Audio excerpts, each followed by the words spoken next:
जब सबसे पहले एक अनाउंसमेंट वीडियो आया था उसमें ऐसा कुछ जिक्र था।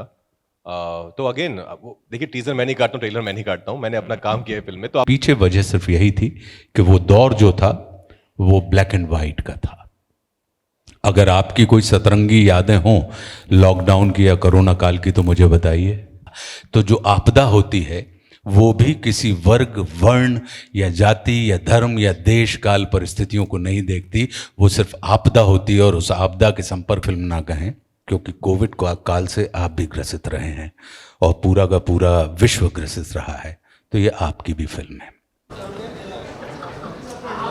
उठने लगता है फिल्म का।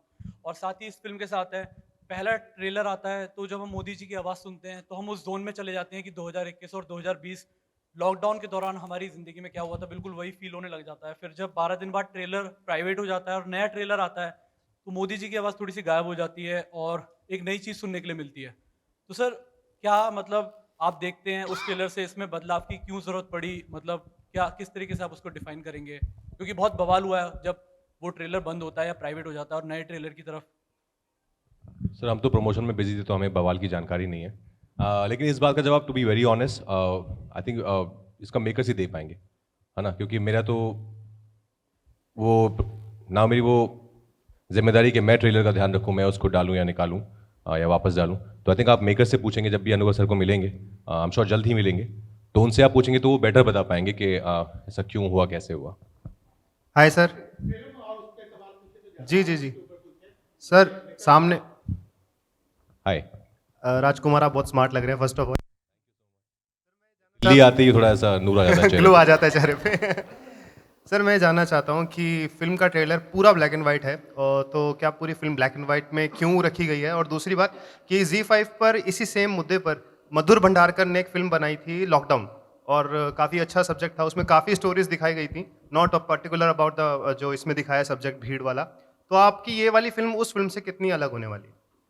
सर, मैंने वो फिल्म देखी नहीं है तो मैं कह नहीं पाऊंगा, लेकिन आई एम श्योर बहुत अलग है। आई डोंट नो सर, आपने देखी है क्या वो वाली?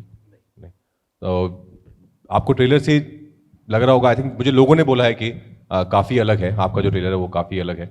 और ये ब्लैक एंड वाइट है, क्योंकि मैं आशुष सर की लाइन चलाऊंगा, ये बहुत अच्छी बात बोलते हैं। सर, आप ही बोली ना वो जो त्रासदी वाली, सर बहुत अच्छी बात। नहीं नहीं सर, सर की भाषा में सुनेंगे, उनके मुंह से सुनेंगे तो बहुत ही अच्छा होगा।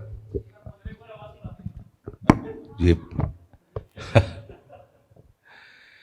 जो ब्लैक एंड वाइट फिल्म बनाई है उसके पीछे सिर्फ एक ही कारण है कि जो भी हमारे जीवन की त्रासदी होती है, आपदा होती है या विभीषिका होती है, जिसे हम अंग्रेजी में ट्रेजिडी कहते हैं, वो कभी भी रंगीन नहीं होती, वो हमेशा श्वेत या श्याम होती है। अगर आप देखेंगे तो जैसे बिग बैंग जब हुआ था तो हमें ये कहा जाता है कि धरती पर पहले गहन अंधकार था और फिर एक धमाके के साथ प्रकाश हुआ। तो जब उस आप ब्लैक एंड वाइट जोन से बाहर निकलते हैं तब कहीं हमारी और आपकी ज़िंदगी सतरंगी होती है, रंगीन होती है। तो हम जो भीड़ में बात कर रहे हैं वो बात कर रहे हैं उस विभीषिका की जिसके अंतर्गत पूरी मनुष्य जाति, वह मनुष्य जिसने धरती ही नहीं चंद्रमा से लेके मंगल से लेके तमाम ग्रहों को अपने कदमों के नीचे रख लिया हो या अपने हाथ में पकड़ लिया हो, उस शक्तिशाली मनुष्य को उस कोरोना वायरस ने अपने घरों में 4x4 के दायरे में सिमटा के रख दिया था। तो आप ये सोच सकते हैं कि यह कितनी बड़ी आपदा थी मनुष्य जीवन में जो हमारे और आपके सामने निकल के आई। और उसके पीछे वजह सिर्फ यही थी कि वो दौर जो था वो ब्लैक एंड वाइट का था। अगर आपकी कोई सतरंगी यादें हों लॉकडाउन की या कोरोना काल की तो मुझे बताइए कि ऐसा अगर आपको लगता हो कि अगर आप उसे रंगीन याद कर सकें, मतलब हम तो नहीं कर सकते। सर, टीज़र हट गया, उसके बाद दोबारा डाला गया, उसमें कुछ चीज़ें जैसे उन्होंने भी बोली कि हटाई गई, मोदी जी की आवाज़ कहीं दब गई। नहीं नहीं, मैं सर फिल्म के लिए ही बोल रही हूँ, सर फिल्म के लिए बोल रही हूँ। तो सर जैसे मूवी है, मूवी में लॉकडाउन पूरी तरीके से दर्शाया गया है, इसमें हिंदू मुस्लिम भी दर्शाया गया है। देखिए, जब कोई आपदा आती है तो आपदा बिल्कुल गुरुत्वाकर्षण के जैसी होती है। जैसे पृथ्वी का जो ग्रेविटेशनल फोर्स होता है वो ये नहीं देखता कि ऊपर से पुण्यात्मा गिर रहा है या पापात्मा गिर रहा है, अगड़ा गिर रहा है या पिछड़ा गिर रहा है, हिंदू गिर रहा है या मुसलमान गिर रहा है। उसका धर्म होता है कि जो कुछ भी ऊपर से नीचे की तरफ आएगा वो अपनी तरफ खींच लेगा। तो जो आपदा होती है वो भी किसी वर्ग, वर्ण या जाति या धर्म या देश काल परिस्थितियों को नहीं देखती, वो सिर्फ आपदा होती है। और उस आपदा के संपर्क में आने वाला प्रत्येक मनुष्य, उसकी तमाम विशेषताएं समाप्त हो जाती हैं। और जब व्यक्ति की विशेषताएं समाप्त हो जाती हैं तब वो भीड़ में कन्वर्ट हो जाता है और भीड़ के जैसा दिखाई देने लगता है। तो मुझे लगता है कि ये जो ट्रेजेडी थी उसने हमारी और आपकी समस्त विशेषताओं को समाप्त कर दिया था। इसलिए हमारी फिल्म भीड़ है कि जिसमें विशेष लोग भी शेष हो गए। हेलो सर, याशिका है फ्रॉम हिंदुस्तान दर्पण। सर, जैसे इस फिल्म में जो ट्रेलर देखने से पता चला है कि 1947 का पार्टीशन प्लस 2020 लॉकडाउन है, तो कैसे आपने दोनों को इंटरलिंक किया है उसके बारे में थोड़ा बताएं। मैं बता दी अनुभव सर का, तो जब सबसे पहले एक अनाउंसमेंट वीडियो आया था उसमें ऐसा कुछ जिक्र था। तो अगेन वो देखिए, टीजर मैं नहीं काटता हूँ, ट्रेलर मैं नहीं काटता हूँ, मैंने अपना काम किया है फिल्म में। तो आप मेरे काम के बारे में पूछेंगे, फिल्म के बारे में पूछेंगे तो मैं बता पाऊंगा। क्रिएटिव डिसीजन जो है उनके बारे में मैं कैसे बता सकता हूँ। Hello, hi sir, this side Akash from filmikida.com। Sir मेरा सवाल आप दोनों से है। सर, मूवी का नाम भीड़ है, तो इसमें दिखाया गया है कि कोविड के दौरान जो मतलब everyone was on the same platform, मतलब सभी एक ही तराजू में तोले जा रहे थे। तो मैं जानना चाहता हूं आपने उस दौरान पर्सनली क्या फील किया कि जिससे आप इस फिल्म में कनेक्ट कर पाते हैं कि भाई मैं भी उस दौरान मतलब कोई एक स्टार नहीं था, मैं भी एक आम आदमी ही की तरह ही जीवन जी रहा था। तो क्या आपने डिफरेंस देखे उस दौरान? मैं आप दोनों के इंडिविजुअल एक्सपीरियंसेस जानना चाहता हूँ। नहीं, बिल्कुल हम रिलेट कर पाए, क्योंकि और हमने जो फिल्म शूट की है वो कोविड टाइम में की है। ऐसा नहीं था कि कोविड उस टाइम चला गया था। हम लोग ऑफकोर्स प्रोटोकॉल्स फॉलो कर रहे थे, गाइडलाइंस फॉलो कर रहे थे। तो हमारे आसपास था कोविड तब भी, तो वो जहन में तो था ही कि अभी भी ये कोविड जो है वो गया नहीं है, इधर ही है। लेकिन जो चीज़ें हमने महसूस की, जैसे हम सब ने देखा ऑफकोर्स, जब इतने हज़ारों माइग्रेंट वर्कर्स जब चल जा रहे थे वापस अपने अपने घरों में, तो वो तस्वीरें बहुत ही पावरफुल थी। वो बहुत ही दिल दहलाने वाली तस्वीरें थी। तो वो सब हमारे दिलों में रह गई, हमारे दिमाग में रह गई। और फिर हमने जब फिल्म शुरू की तो माइग्रेंट वर्कर्स के ऊपर भी एक इसका एक चैप्टर है, हमारी कहानी जो बेस्ड है कि कैसे वो लोग जब गए वापस, तो वही जब वो हमने सिर्फ वहीं तस्वीरों तक देखा उन्हें, लेकिन उसके बाद उनके साथ क्या हुआ, क्या वो वापस पहुँचे, या अगर पहुँचे तो घर पहुँच पाए कि नहीं पहुँच पाए। तो उसी के चलते अनवर सर ने एक फिक्शनल कहानी बनाई है इन फिक्शनल किरदारों को लेकर, जो एक जंक्चर पर मिलते हैं। कहानी एक दिन की है, वहाँ पर ये मिलते हैं और फिर इनके साथ क्या क्या होता है। जैसे सर ने कहा कि ट्रेजेडी चल रही है पूरी दुनिया में, ग्लोबली, ऐसा नहीं कि सिर्फ हमारे देश में है। तो उसमें जब ये मिलते हैं तो कौन कैसा, सबकी ह्यूमन नेचर जो है बाहर निकल के आने लगते हैं। हमारी फिल्म उस बारे में है, ह्यूमन स्पिरिट के बारे में है। हमारी फिल्म एक्चुअली होप के बारे में है। हमारी फिल्म एक बहुत ही पॉजिटिविटी के ऊपर मैसेज देने की कोशिश कर रही है। Hello sir. जी सर, मेरे अनुभव, सबसे पहली बात तो ये है कि इसको सिर्फ आप हमारी ही फिल्म ना कहें, क्योंकि कोविड काल से आप भी ग्रसित रहे हैं और पूरा का पूरा विश्व ग्रसित रहा है। तो ये आपकी भी फिल्म है और जैसी हमारी यादें हैं वैसी ही मुझे लगता है कि आपकी यादें होंगी। इसमें आप भी अपनी पत्रकारिता के कारण आपको देखना पता लगा होगा कि कितनी नई नई टेक्निक्स आ गई थी कि हम ऑनलाइन काम करने लगे। तो सारी की सारी चीज़ें हम दूर रहते हुए कर रहे थे। क्यों? क्योंकि कोविड जिस तरीके से था कि पहले पता लगा कि भाई सैनिटाइज़र से इस्तेमाल कर लीजिए, फिर पता लगा कि नहीं ये मेटल पे इतनी देर रहता है, फिर लगा कि प्लास्टिक पे इतनी देर रहता है, फिर आपने देखा होगा कि अगर लिफ्ट में कोई चल रहा है तो वो पिन से उसके बटन को दबा रहा है, फिर आजू बाजू से निकलने, फिर देखने, अचानक लगा कि नहीं देखने से होने लगा है, फिर लगा कि हवा से होने लगा है। कई किस्म की तमाम चीज़ें थीं और इसका सीधा संबंध जीवन से था। और इस विश्व में ऐसा कोई व्यक्ति नहीं होगा जो आज की तारीख में हम और आप सब जीवित हैं जिसके किसी एक जानने वाले ने जीवन ना खोया हो पूरे विश्व में। मुझे लगता है ये इतनी बड़ी भयानक भयंकर त्रासदी थी जिसने मनुष्य के अहम को तोड़कर उसके अंदर मनुष्यता का निर्माण किया था और सोई हुई मनुष्यता को जगाने का काम किया था, क्योंकि मनुष्यता जागती ही तब है जब हमारा जीवन संकट में आ जाता है। तो हमारी जो फिल्म है भीड़ की जो कहानी है वो मनुष्यता की कहानी है। क्यों? क्योंकि वो मृत्यु से जीवन की तरफ भागने वाले कदम हैं जो निरंतर कहीं ना कहीं उनको जीवन की आशा है उस दिशा में भाग रहे हैं, और उस रास्ते में पड़ने वाली तमाम बाधाएं या तमाम चुनौतियां उनके जीवन में कहीं ना कहीं मनुष्यता का विकास कर रही हैं। अब रही बात मेरी, तो कोविड में मैंने जो सीखा, मुझे लगा कि हमारे जीवन में लग्जरी से ज़्यादा महत्व हमारी नेसेसिटी का है, कि हम चाहें तो हम बहुत सामान्य जीवन भी जी सकते हैं, हम बहुत सारी व्यर्थ के अपव्यय करते हैं। दूसरी चीज़, हम दुनिया से तो जुड़ जाते हैं, संसार से तो जुड़ जाते हैं, लेकिन परिवार से और स्वयं से नहीं जुड़ पाते हैं। तो हमने देखा कि उस कोविड ने, जो कि महामारी थी, एक भयंकर त्रासदी थी, लेकिन उसने कहीं ना कहीं संसार से जुड़ने वाले व्यक्तियों को स्वयं से जुड़ने का अवसर दिया, स्वयं से जुड़ने वाले व्यक्तियों को स्वयं के परिवार से जुड़ने का अवसर दिया। और मेरा ये मानना है कि अगर आप स्वयं से जुड़े हैं, परिवार से जुड़े हैं, तो विश्वास कीजिए जब संसार से जुड़ेंगे तो बहुत अच्छे तरीके से जुड़ जाएंगे। हमारी फिल्म ये बताती है। हेलो सर, मैं रोहित मौर्य, देसी मार्टनी से। सर मेरा सवाल है कि ये जो फिल्म में जो आशुतोष जी ने आपने जो थप्पड़ मारा है रियल में, वो रियल में थप्पड़ मारने की क्यों ज़रूरत पड़ी? क्योंकि जनता ऑडियंस तो यही देखती है कि सिर्फ डिशुम डिशुम यूँ किया और वो कोई रियल नहीं होता, तो ये रियलिटी क्यों लानी पड़ी इतनी ज़्यादा? देखिए, ये निर्भर करता है अभिनेताओं की सहजता के ऊपर, और अक्सर हम लोग ऐसा करते नहीं हैं।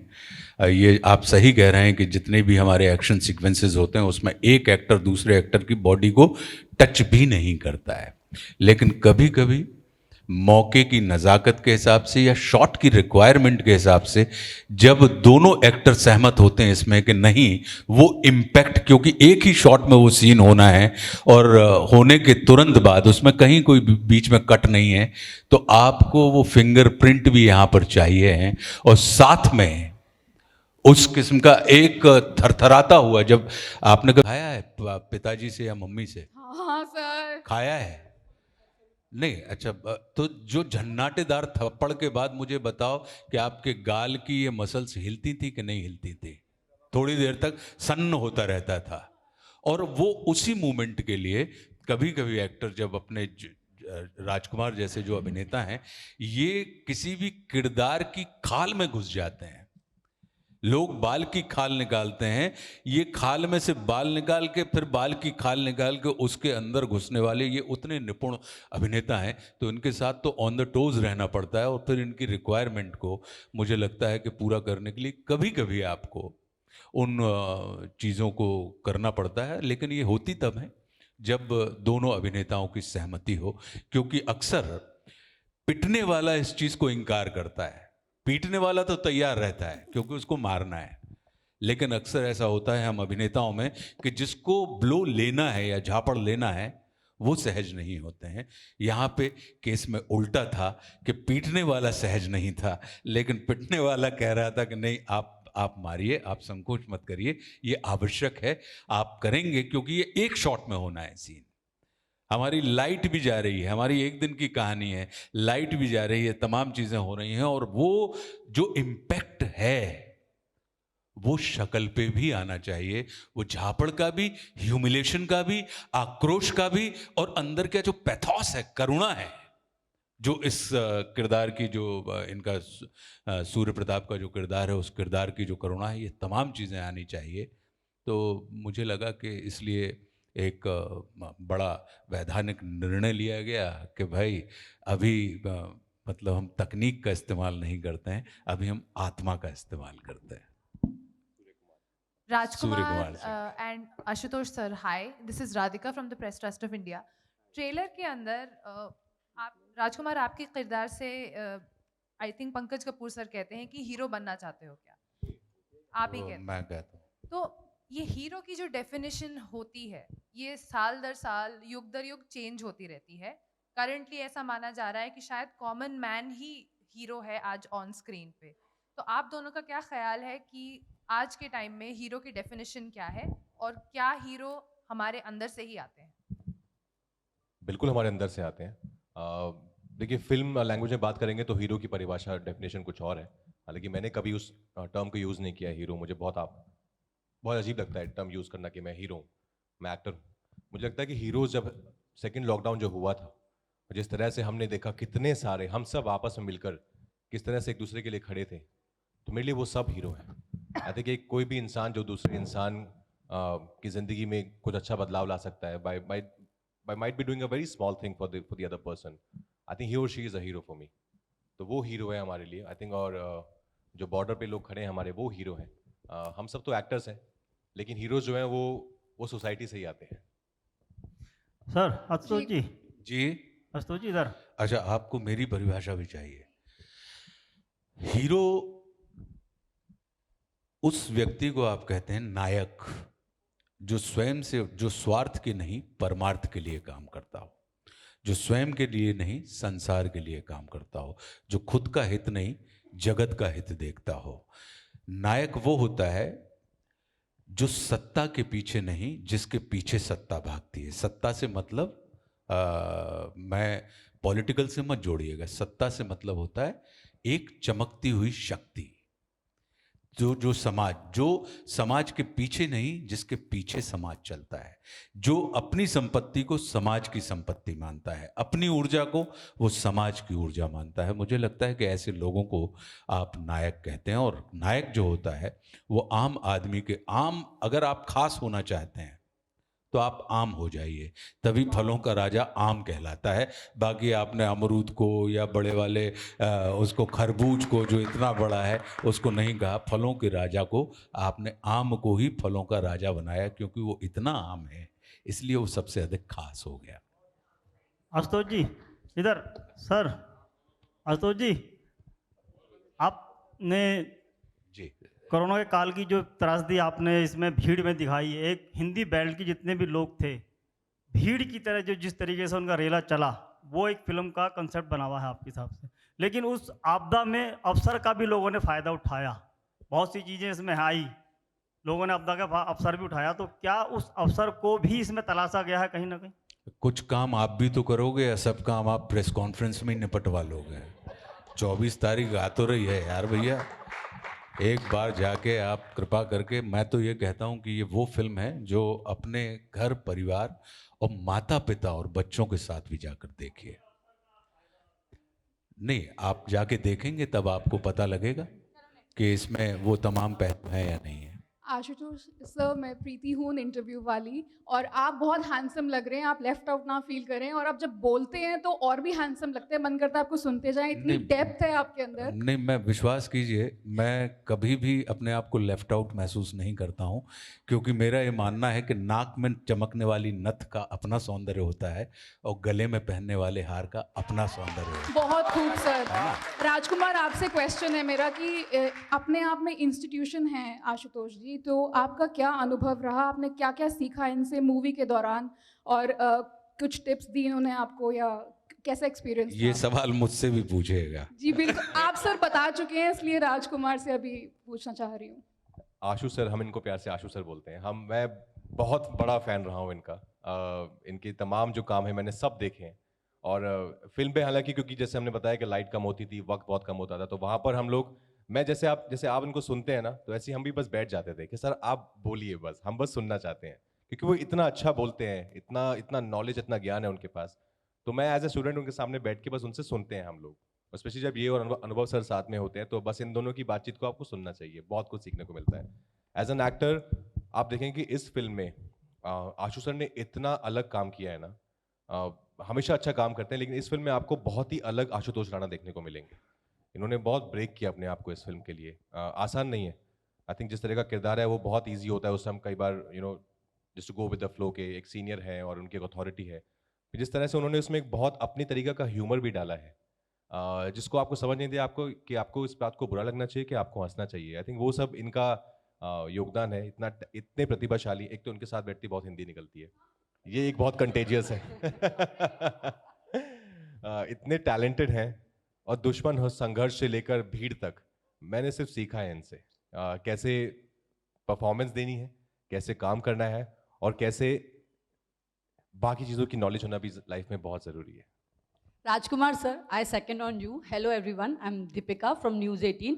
मेरा सवाल आशुतोष सर से है, और जैसे राजकुमार जी कह रहे थे ना, सब पत्रकार के तौर पे हमारा काम है शब्दों के पीछे के अर्थ को समझना, पर जब आशुतोष जी बोल रहे हैं तो अर्थ सर आ ही नहीं रहा समझ में, क्योंकि हम शब्दों में घिरे हुए हैं। और बहुत शानदार। मेरा सवाल आपसे ये है सर, इस साल पठान जैसी फिल्म में आप नज़र आए हैं, घोर कहते हैं ना, घोर कमर्शियल फिल्मों से भी आपका नाता रहा है और आप उनमें भी चमके हैं, और अब एक भीड़ आप कर रहे हैं और इसमें भी आप अलग तरीके से नज़र आ रहे हैं। एक एक्टर के तौर पे कौन सा वो सिनेमा है, अगर आप चूज़ कर सकें, कौन सी वो फिल्म है जिसे करने के बाद आपको लगता है कि हाँ, भविष्य में जब, जैसे आज हम 100 साल के सिनेमा की बात करते हैं, अगर हम अगले 110 साल के सिनेमा की बात करेंगे और पिछले 10 साल की फिल्मों की बात करेंगे, तो आप किसके तौर पे जाना चाहेंगे? भीड़ के आशुतोष के तौर पे, या पठान, या ओम, कवच जैसे आशुतोष के तौर पे, किसके तौर पे सर?